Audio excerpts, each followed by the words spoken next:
prendre sa place, parce que putain de merde, c'est fou. Mais genre, c'est un truc de fou. Ça fait, je pense, une dizaine d'années que je travaille sur le thème de gagner en confiance en moi, parce que je suis quelqu'un qui est de base très très timide. J'ai une enfance très très timide où j'avais beaucoup de mal à m'exprimer. J'étais un putain de people pleaser.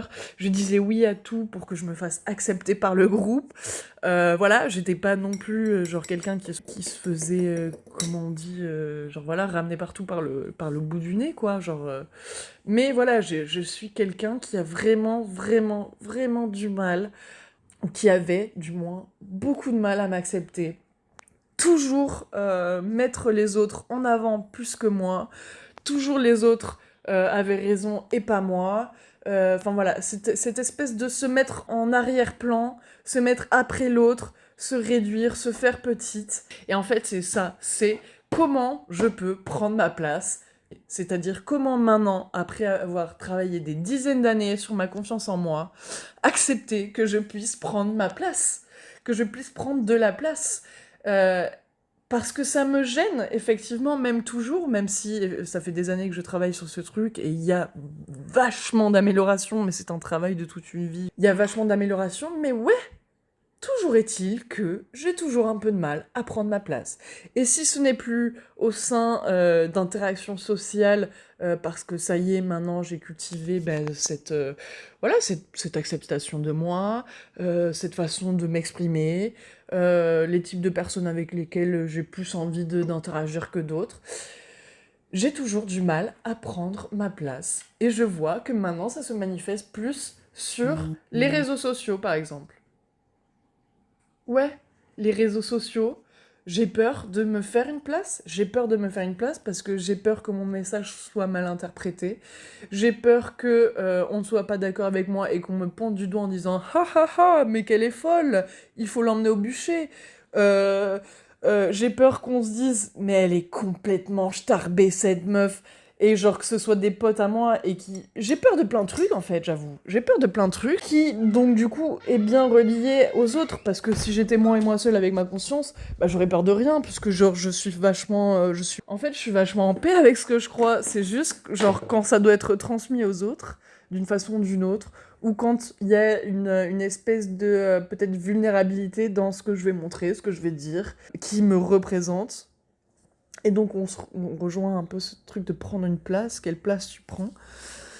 Ouais, c'est vrai que j'ai plutôt tendance à, Mars en balance oblige, essayer de vouloir plaire, ou essayer de faire l'unanimité, ou essayer de mettre bien tout le monde. Et donc du coup, forcément, je ne peux pas faire ça sans réduire quelque chose de mon authenticité. Ou alors, enfin, genre, donnez-moi le cheat code, s'il vous plaît. Genre, ce serait trop ouf. Vraiment, ce serait trop ouf de trouver un moyen de être full... Enfin, je sais pas, anyway, genre, voilà. Prendre sa place.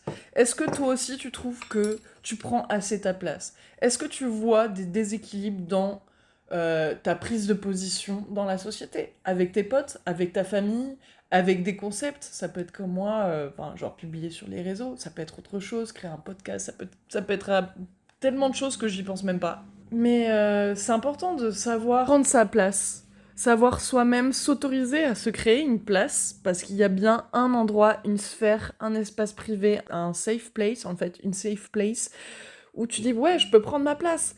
Et si c'est que dans ta chambre tout seul à 23h, c'est bien parce que t'as capté, que t'as identifié que c'était ok, genre ok, c'est vraiment tout seul que j'arrive à prendre ma place. Good, you have a starting point. T'as un point de départ. Genre, il y a un truc qui va pas. Il y a un truc qui va pas parce que, effectivement, le but d'une vie, c'est justement oser être soi-même un minimum ailleurs que dans ta chambre, en fait. Si t'as pas de potes pour t'accueillir, pour accueillir la personne que t'es, le cœur que t'as, les pensées que t'as, euh, le, le, le- tout ce que t'as, en fait, tout ce que tu es. C'est un petit peu dommage. C'est un petit peu dommage. Je pense qu'il y a vachement de trucs à déconstruire et surtout, bah, dans un premier temps, pourquoi t'es pote avec ces gens-là si tu te sens pas être toi-même avec ces personnes-là, en fait. Mais la question sur laquelle je voudrais vraiment réfléchir avec cet archétype du bélier, c'est est-ce qu'on prend notre place comme il faut. Parce que attention, là moi je parle de l'angle de quelqu'un qui ne prend pas assez sa place, mais il y en a qui prennent trop de place. On va pas se mentir. On va pas se mentir. Quelqu'un qui parle fort, qui parle au-dessus de toi, qui te coupe la parole, euh, quelqu'un qui juste ne te respecte pas, ou enfin, ont un comportement un petit peu plus, comment on dit, autoritaire. Enfin, il y a des gens qui prennent trop de place. Il faut les remettre à leur place, justement. En fait, il y a plein de trucs à dire sur, avec juste le mot place. Mais, bro, like, t'es le cavalier de ta vie, en fait. T'es le cavalier de ta vie. Donc, il faut que tu arrives à prendre ta place, à te faire de la place, à te sentir bien dans cette place, et à remettre les gens à leur place, s'il le faut aussi. Parce qu'il y a des gens, ils vont empiéter leur place sur ta place. Mais peut-être que tu les as laissés faire, en fait. Peut-être que tu les as carrément laissés faire. Est-ce que c'est de ta responsabilité? Oui, un peu, je vais pas te mentir non plus. Ouais, gros, si tu laisses 30% de place à quelqu'un sur ta place de stationnement, eh ben, c'est toi qui l'as laissé faire. Tu vois ce que je veux dire ou pas? Et donc, après, quand tu te prends un PV par le flic parce qu'il te dit, bah ouais, mais non, mais toi, t'es décalé de ta place, là, bah, ouais, mais du coup, enfin, genre, tu vas être énervé sur l'autre qui a pris ta place, mais c'est toi qui lui as laissé de la place, en fait.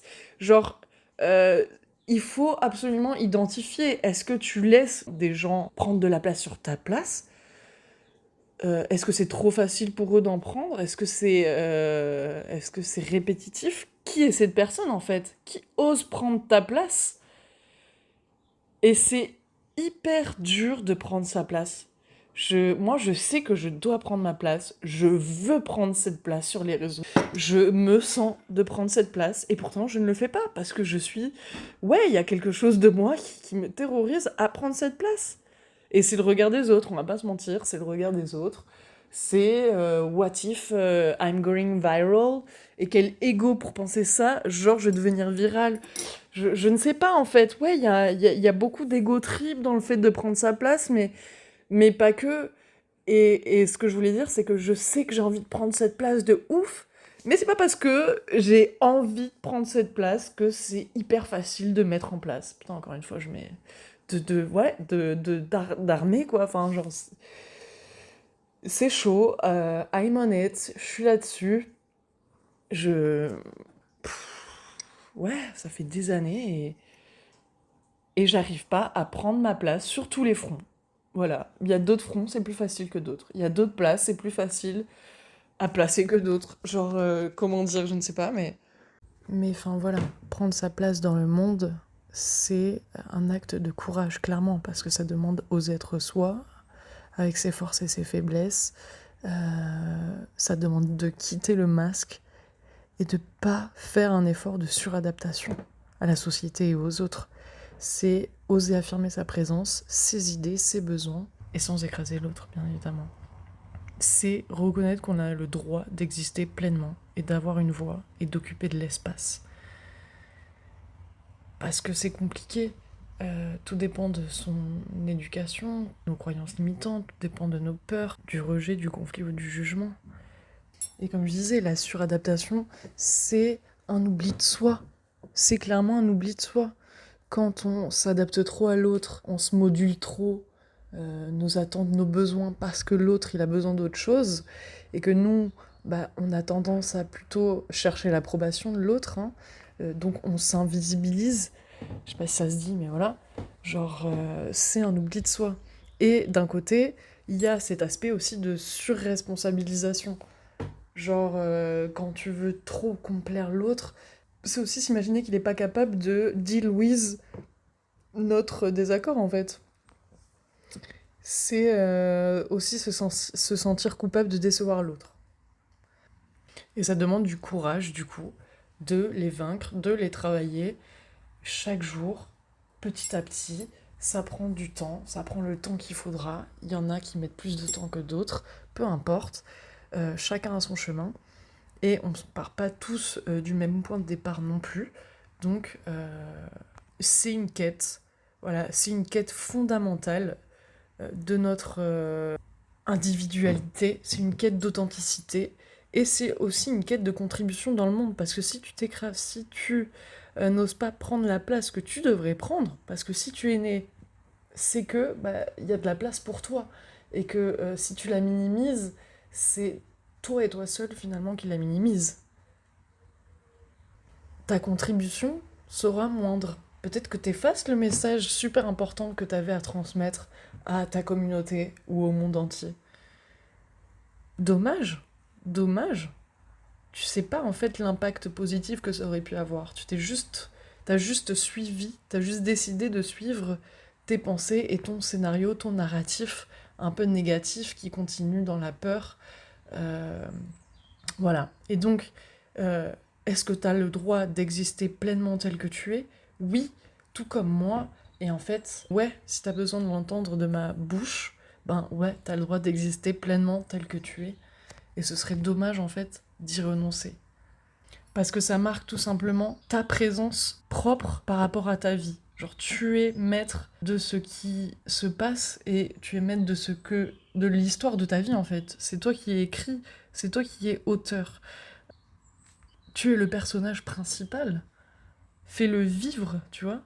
Donne-lui la lumière dont il a besoin. Reconnais sa valeur unique et sa légitimité. C'est finalement un acte d'amour envers soi et envers le monde. N'éteins pas ta lumière. Je t'invite à écouter l'épisode de La peur d'être vu, qui est plus long comme format, c'est un format de 1 heure, 45 minutes, 1 heure je crois. Mais on parle aussi de cette notion d'éteindre sa lumière par rapport à plein de choses en fait, conscientes ou inconscientes. Et voilà, ça touche aussi le sujet de prendre sa place. Si t'as kiffé ce podcast, je t'invite à liker, commenter ou noter carrément le podcast sur Apple Music ou Spotify ou peu importe de là où t'écoutes. Je te remercie, ça me donne de la force. Et on se retrouve à bientôt.